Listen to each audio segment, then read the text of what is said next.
तीन तरह का जल शिव को समर्पित होता है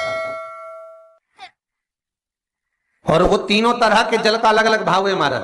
पहला जल सादा, घर से पानी लेकर गए, जल लेकर गए, शंकर को चढ़ाया, वो हमने घर का अपना एड्रेस बता दिया, भगवान शिव को जल चढ़ाकर अपने आनंद के लिए शंकर से कुछ प्राप्त कर लिया। दूसरा जल, जल के कलश में थोड़ा सा इत्र डालकर शंकर को जब समर्पित करते हैं तो महाराज घर में अगर कोई व्यक्ति बहुत रोगीला है, बहुत रोगीला, एक शिव महापुराण में, स्कंद पुराण में, नर्मदा पुराण में, भविष्य पुराण में, अग्नि पुराण में, नारद पुराण में, बरहा पुराण में, वामन पुराण में जितनी चीजें लिखी गई है एक एक प्रैक्टिकल कर देखो तो शिव महापुराण, स्कंद पुराण का यह भाव याद करिए कि एक लोटे पानी में इत्र मिलाकर, जल में इत्र मिलाकर, बहुत रोगीला व्यक्ति, बहुत बीमार व्यक्ति है, एक लोटा पानी उसका हाथ का स्पर्श कराकर शंकर को चढ़ाना प्रारंभ कर दीजिए। महाराज केवल 5 या 7 दिन चढ़ाओ और वो 7 दिन के बाद में उस बीमार व्यक्ति का क्रम देखिए कि उसमें कितना आराम लगा है। औषधि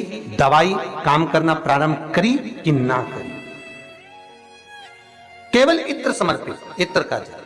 तो पहला जल सादा, दूसरा जल है इत्र का और महाराज तीसरा जल जो शिव महापुराण के अंतर्गत कहा गया है बेलपत्र का जल।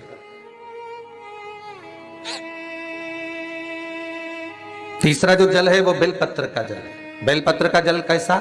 तो महाराज शिव महापुराण की कथा कहती है कि जल के पात्र में एक बेलपत्र अंदर डालकर उस जल के पात्र को ले जाकर शिव को समर्पित करना, अर्थात अपनी मन की कामना भगवान शंकर से कह देना। केवल बेलपत्र के माध्यम, बोलना नहीं है हमको, कुछ हमें कुछ कहना नहीं है।